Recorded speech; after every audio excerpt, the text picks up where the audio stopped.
L'élan de solidarité lancé par le gouvernement dans le cadre de la lutte contre le coronavirus trouve un écho favorable dans la ville d'Azaguié.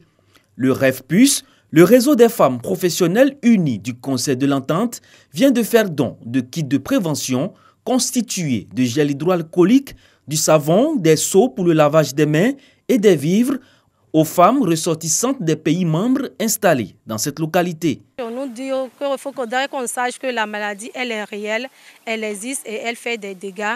À cause de cette maladie, il y a beaucoup d'activités qui ont cessé. Et pour que nous reprenions nos vies habituelles, et nous, surtout avec nos activités, nous avons changé nos modes de vie, de ne plus nous faire les accolades, de ne plus se saluer, respecter les mesures barrières qui consistent à ne plus éternuer n'importe comment et tousser n'importe comment. Et surtout se laver régulièrement les mains. Et c'est ce qui nous a apporté aujourd'hui pour pouvoir éradiquer cette maladie. Pour le REFPUS, il s'agit d'accompagner ces femmes vulnérables dans la lutte contre le coronavirus. Au cours de cette rencontre, ces femmes ont été instruites sur les gestes barrières afin d'adopter une bonne hygiène de vie. Nous avons senti le besoin d'aller décentraliser la sensibilisation. À Abidjan, il y a eu beaucoup de sensibilisations qui ont été faites, mais à l'intérieur, on a vu que nos sœurs, pas qu'elles sont laissées pour compte, mais il y a un peu de retard par rapport à Abidjan. Nous leur avons demandé de se mettre dans l'idée que la maladie est encore là. Non seulement elle est réelle, elle demeure. Alors il faut prendre certaines dispositions, adopter un comportement nouveau. Chaque année, elles organisaient une cuisine de l'entente. Cette année, à cause des restrictions dues au coronavirus, elles n'ont pas pu organiser l'édition 2020 et en lieu et place, elles ont proposé cette activité que le Conseil a trouvé vraiment judicieux et pertinent comme activité. Le réseau des femmes professionnelles unies du Conseil de l'Entente, qui regroupe 5 pays, le Bénin, le Burkina Faso, la Côte d'Ivoire, le Niger et le Togo, entend mener d'autres actions du genre dans d'autres localités du pays, afin de casser la chaîne de contamination à la Covid-19.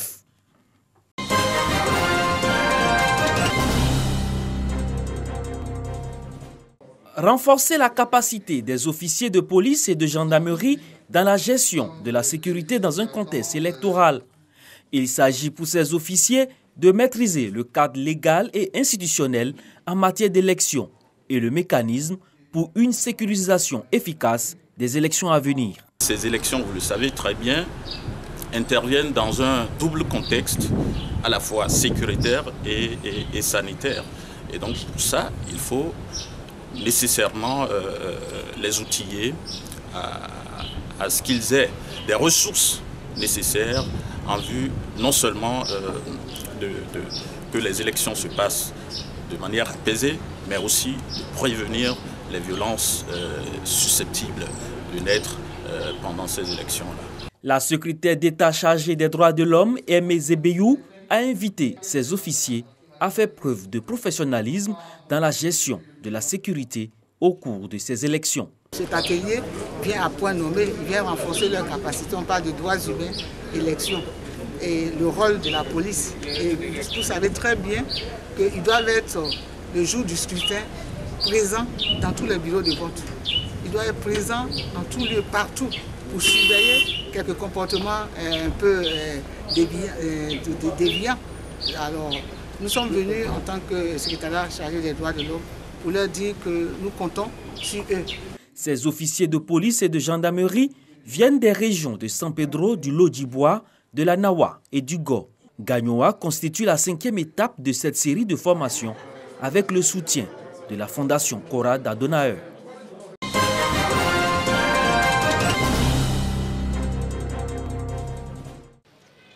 Le projet d'infrastructure pour le développement urbain et la compétitivité des agglomérations secondaires PIDUCAS vise à créer les conditions de compétitivité dans les villes secondaires ciblées pour les développer et les rendre plus attrayantes afin de soutenir les investissements, la croissance et réduire la pauvreté dans le pays.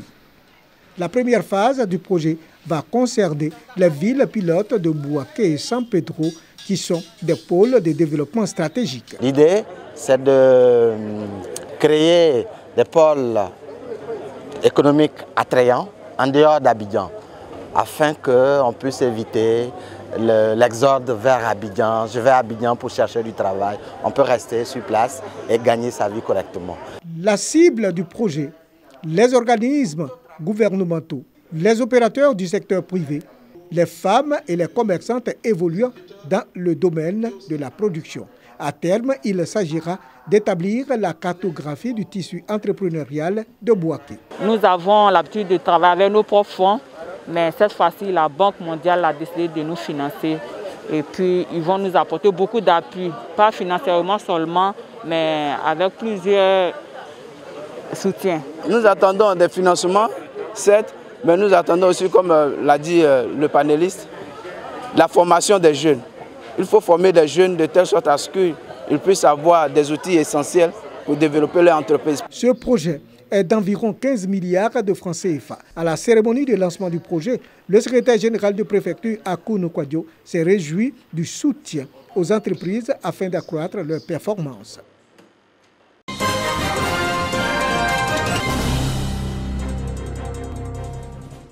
Boisflé, centre culturel Koblata, des jeunes, des femmes, des chefs de communauté ainsi que des élus et cadres. Tous sont venus célébrer leur maire, Lucien Leyebi, lauréat au prix africain développement. Ils traduisent ainsi leur reconnaissance aux actions sociales menées en faveur des populations et de la commune de Boisflé. Toutes les femmes sont dans la joie. Elles sont contentes parce que ce qui touche le maire, Lucien Leyebi, touche toute la population, en particulier les femmes de la Marawi. Nous sommes à ses côtés, à le soutenir, à l'aider, à le booster. Je voudrais donc féliciter Dr Lucien Leyebi et lui dire que nous sommes ensemble pour continuer le développement de Boisflé. C'est avec des pas de danse, dans un environnement aux dispositions respectant les mesures barrières, que le premier magistrat de la commune est accueilli. Une occasion pour lui de leur présenter son trophée.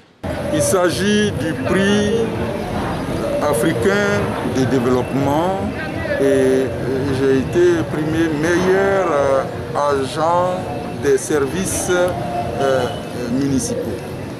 Et pour nous, c'est lié à toutes les activités que nous menons dans notre commune avec la participation communautaire. Je suis venu avec ce prix pour leur dire, c'est parce qu'on vit ensemble qu'on a eu ce prix.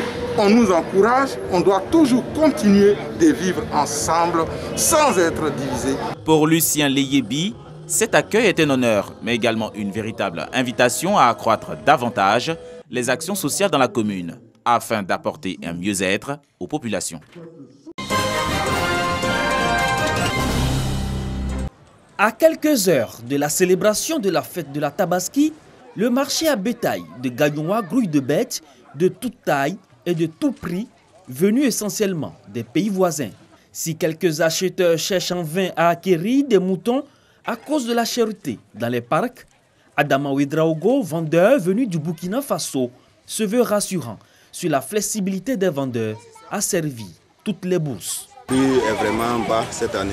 Nous, on est venu avec beaucoup de camions, mais là, ça est vraiment c'est baissé.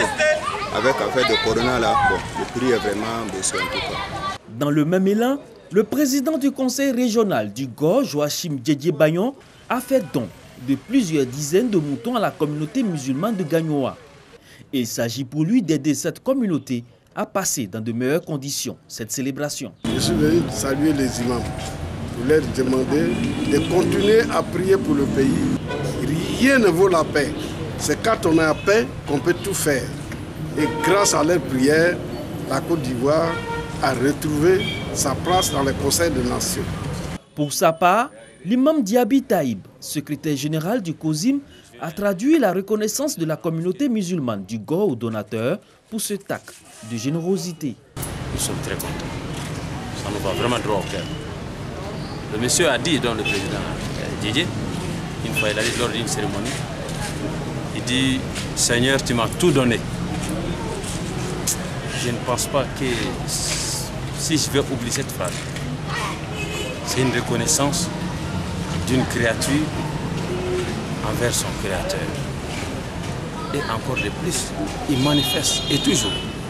Une prière a été dite pour le président de la République et pour la paix en Côte d'Ivoire.